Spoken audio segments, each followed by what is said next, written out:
শিবির প্যানেলে আসলে আমি গতকাল তো আমাদের প্রথম যে সময়সীমা ছিল সেই অনুসারে গতকাল ছিল সর্বশেষ সময় মনোনয়ন তোলার। তো আমি গতকাল সকাল 10টা পর্যন্ত আমার পরিকল্পনা ছিল যে আমি স্বতন্ত্র দাঁড়াবো।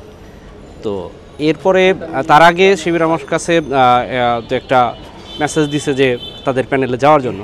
গতকাল তারা আমাকে বারবার বলতেছিল যে ভাই আমরা একটা ইনক্লুসিভ প্যানেল করতেছি, যেখানে নারী নেতৃত্ব থাকবেন, আমাদের ফিজিক্যালি চ্যালেঞ্জড এক ভাই থাকবেন, ক্ষুদ্র নৃগোষ্ঠীর এক ভাই থাকবেন। তো তাদের আন্তরিকতা এবং তাদের প্যানেলের গঠন দেখে আমার মনে হলো যে না, এখানে যাওয়া যায়। আর আমার স্বতন্ত্র আমার একার শারীরিক সক্ষমতাও মানে যতটুকু যা আছে, আমার শরীরে মাঝে মাঝে একটু সমস্যা তৈরি হয় এই ছড়ার জন্য।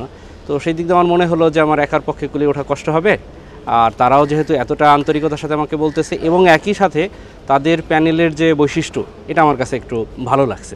তো সেই জায়গা থেকে হচ্ছে কালকে ইনস্ট্যান্ট ডিসিশনে আসলে শিবিরের প্যানেলে আসা।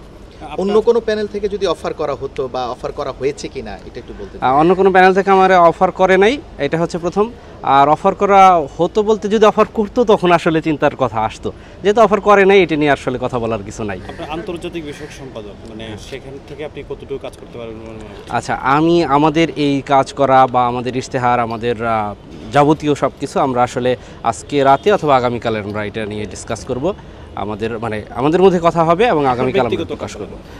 ব্যক্তিগত বলতে আমরা আমাদের সব কিছু আসলে আগামীকাল প্রকাশ করব। তো ব্যক্তিগত জায়গা থেকে আমি কেন আসলাম সেটা বলতে গেলে যে আমার কাছে মনে হয়েছে যে জুলাইকে ধারণ করে, জুলাইকে রিপ্রেজেন্ট করে সে দেশে এবং আন্তর্জাতিক মহলে বা অন্যান্য যে ক্যাম্পাসগুলো আছে, বহির্বিশ্বে যে ক্যাম্পাসগুলো আছে, সেইখানে এই জুলাইয়ের যে আমাদের যে বার্তাটা, আমাদের যে নতুন বাংলাদেশের যে চাহিদাটা, আকাঙ্ক্ষাটা, সেইটা যেন আমি রিপ্রেজেন্ট করতে পারি, সেই জায়গা থেকে, সেই ইচ্ছা থেকে আসলে আমার এখানে আসা।